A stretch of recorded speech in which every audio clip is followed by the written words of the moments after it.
প্রিয় শিক্ষার্থী বন্ধুরা, আসসালামু আলাইকুম। দেখো, আজকে আবারও সুন্দর একটি সূত্র শেখাবো। স্থানাঙ্ক জ্যামিতি এসএসসি, ঠিক আছে? এগুলো এইচএসসি আলাদাদের দরকার হয়, যখন সরলরেখার অঙ্ক করবে তখন এসব সমীকরণও এইচএসসি দের দরকার, ইন্টারমিডিয়েট আলাদাদের দরকার, ঠিক আছে? তাহলে সম্মিলিত প্রয়াসে আমরা শিখে ফেলি। কি আছে?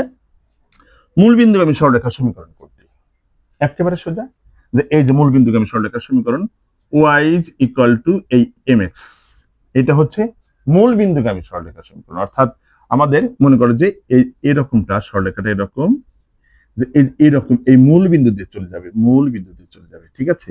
একটু ভালো করে লক্ষ্য করবা। তাহলে আমাদের এম কি, এখানে এম হচ্ছে আমাদের কি, ডাল, নতি, কোণ, মানে কিভাবে কত ডিগ্রি অ্যাঙ্গেলে সরলরেখাটা চলে গেছে, ঠিক আছে? এই হচ্ছে আমাদের এম এর পরিচয়। মনে থাকবে তো বন্ধুরা?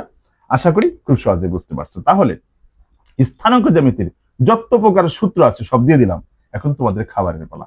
সূত্রগুলো সুন্দর করে ধরে রাখবা, অঙ্ক ক্লিয়ার। ওকে, আল্লাহ হাফেজ।